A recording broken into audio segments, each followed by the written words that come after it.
Assalamualaikum warahmatullahi wabarakatuh. Kami dari kelompok 7 Dokai dengan saya Putra Adi Purnomo dengan NIM 081 dan teman-teman saya. Nama saya Muhammad Irhaman dengan NIM akhir 012. Dan saya Ryan Arya Bimo dengan NIM akhir 077. Di sini kami kelompok 7 akan membawakan bab 46 yang berjudul Itokono Nagagutsu. Itokono Nagagutsu sendiri bercerita tentang seorang anak bernama Minoru yang diberikan sepatu boot oleh saudaranya, kemudian hendak bermain ke rumah temannya yang bernama Kenchan. Namun sepanjang dia berjalan menuju rumahnya Kenchan, dia itu tersesat dan ditemukan oleh seorang wanita. Karena ditanyakan namanya, namun Minoru tidak bisa menjawab dengan benar, wanita itu pun membawa Minoru ke kantor polisi. Di sana Minoru pun ditanyakan kembali nama dan orang tuanya. Namun karena Minoru tidak bisa menjawab, akhirnya Minoru dibawa keliling oleh polisi menggunakan mobil patroli polisi. Sekian penjelasan singkat dari kelompok kami tentang bab yang akan kami bawakan. Yoroshiku onegai shimasu. Oke, masuk ke latar belakang. Di sini Minoru menceritakan masa kecilnya saat berumur 3 tahun. Dia ingin pergi ke rumah Kenchan, tetapi ibunya yang sibuk mengurus adiknya. Oleh karena itu, ia pergi sendiri, tetapi ia menghampiri orang lain. Nah, oleh karena itu wanita itu mengira Minoru itu tersesat, lalu menghubungi polisi untuk segera mencarikan orang tuanya.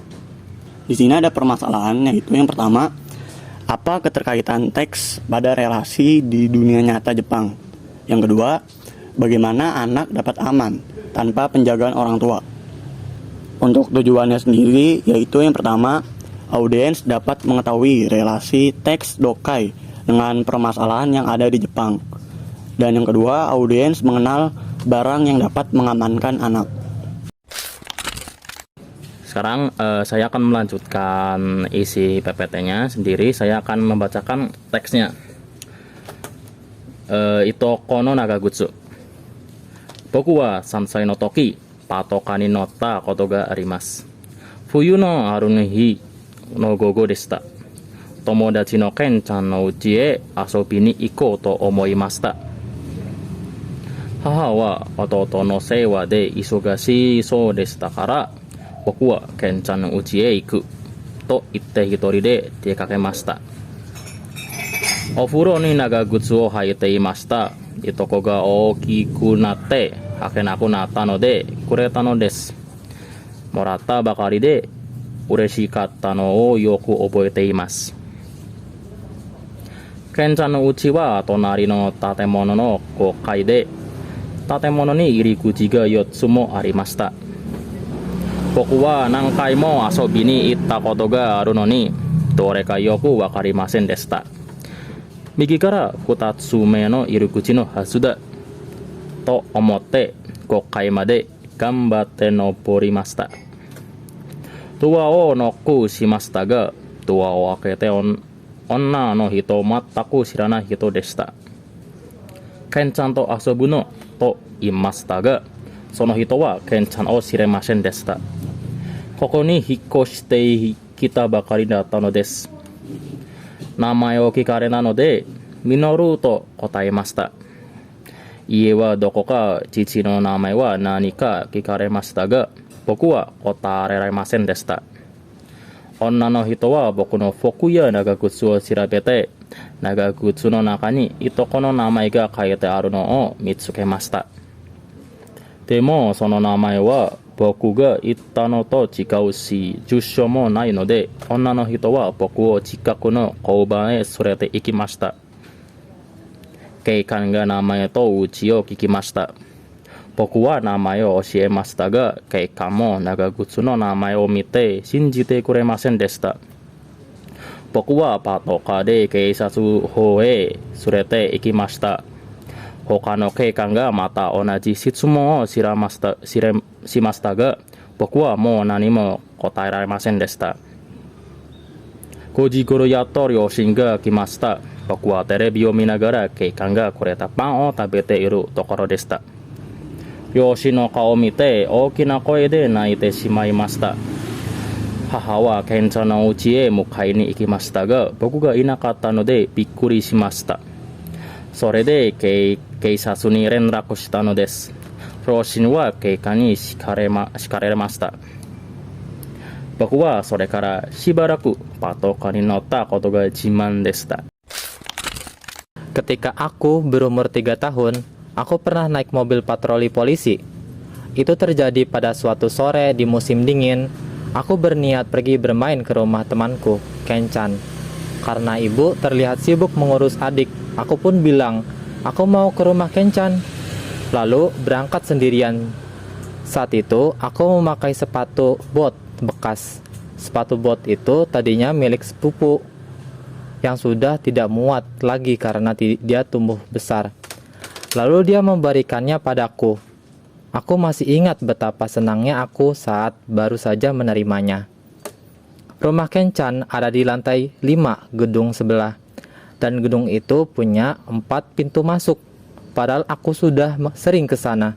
Tapi aku jadi bingung harus masuk lewat pintu yang mana. Aku kira pasti lewat pintu kedua dari kanan. Lalu aku berusaha keras naik sampai lantai 5. Aku mengetuk pintu. Tapi yang membuka adalah seorang wanita yang sama sekali tidak aku kenal. Aku bilang, aku mau main sama Kenchan. Tapi wanita itu bahkan tidak mengenal siapa itu Kenchan. Ternyata keluarga wanita itu baru saja pindah ke situ. Karena ditanya namaku, aku jawab, namaku Minoru. Lalu ditanya juga, rumahnya di mana dan nama ayahku siapa. Tapi aku tidak bisa menjawabnya. Wanita itu lalu memeriksa baju dan sepatu botku dan menemukan ada nama sepupuku yang tertulis di dalam sepatu itu. Namun, nama itu berbeda dengan yang aku sebutkan. Dan karena tidak ada keterangan alamat, akhirnya wanita itu membawaku ke polisi terdekat. Petugas polisi menanyakan nama dan alamat rumahku. Aku sudah menyebutkan namaku, tapi karena ada nama lain di sepatu bot itu, petugas pun tidak percaya. Akhirnya, aku dibawa ke kantor polisi naik mobil patroli petugas. Petugas lain juga bertanya hal yang sama, tetapi tetap saja aku tidak bisa menjawabnya. Sekitar jam 5 sore, ayah ibuku akhirnya datang menjemput saat itu. Saat itu aku sedang menonton televisi dan makan roti yang diberikan petugas polisi. Begitu melihat wajah mereka, aku pun menangis sekeras-kerasnya. Ternyata ibu sudah mencariku sampai ke rumah Kenchan, tetapi menemukanku di kantor polisi. Jadi mereka kaget dan menghubungi polisi. Setelah itu, orang tuaku ditegur oleh polisi. Sejak saat itu, untuk beberapa lama, aku jadi bangga karena pernah naik mobil patroli polisi. Lalu saya akan membacakan keterkaitannya dengan keadaan langsung di Jepang. Yang pertama itu ada Minoru tak ditemani oleh orang tuanya, dapat membahayakannya. Saat ditanya alamatnya pun Minoru tidak mengetahuinya. Oleh karena itu, dukungan keamanan Minoru sangatlah penting. Kedua, di dunia nyata, banyak kasus menghilangnya anak di Jepang. Dalam laman japantimes.co.jp tahun 2026, bulan kelima, tanggal ke-6, pada tahun terakhir, jumlah anak di bawah usia 10 tahun yang dilaporkan hilang di Jepang berkisar antara 1.000 hingga 1.200 setiap tahunnya. Dengan angka mencapai 1.035 pada tahun 2024, menurut data Badan Kepolisian Nasional atau NPA. Jadi, keterkaitannya adalah keamanan yang penting bagi anak-anak. Lalu selanjutnya ada alat yang menjaga keamanan anak.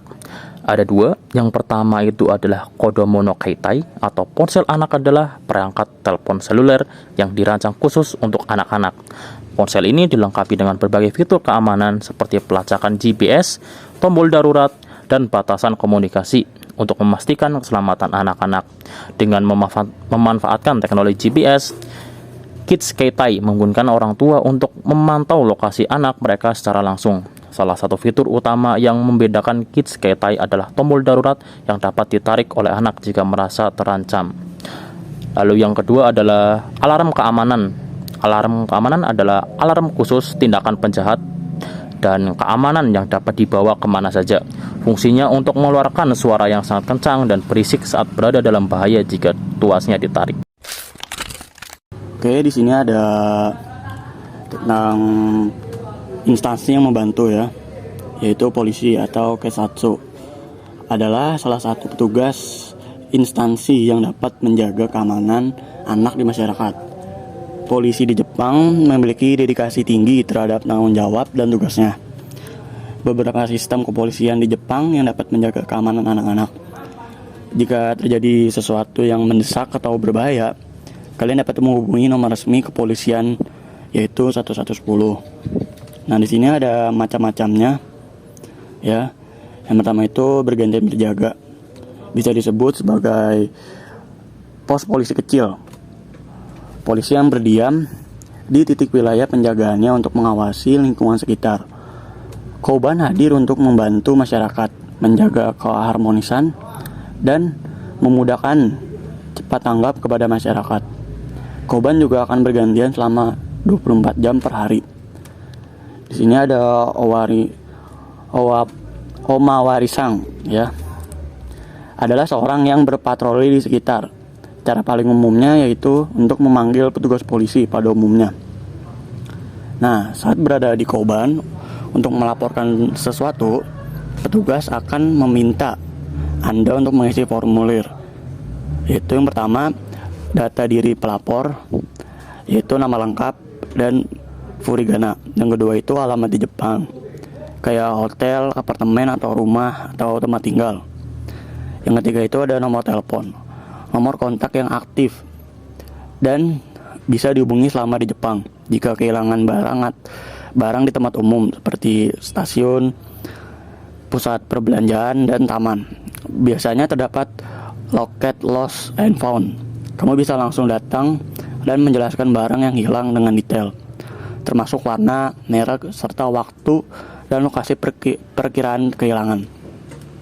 Untuk selanjutnya sini ada contoh formulirnya ya, yaitu contoh formulir yang diberikan oleh Koban, yaitu formulir untuk barang yang kehilangan. Kalian bisa mengisinya ya, ini contohnya, bisa kalian lihat sendiri.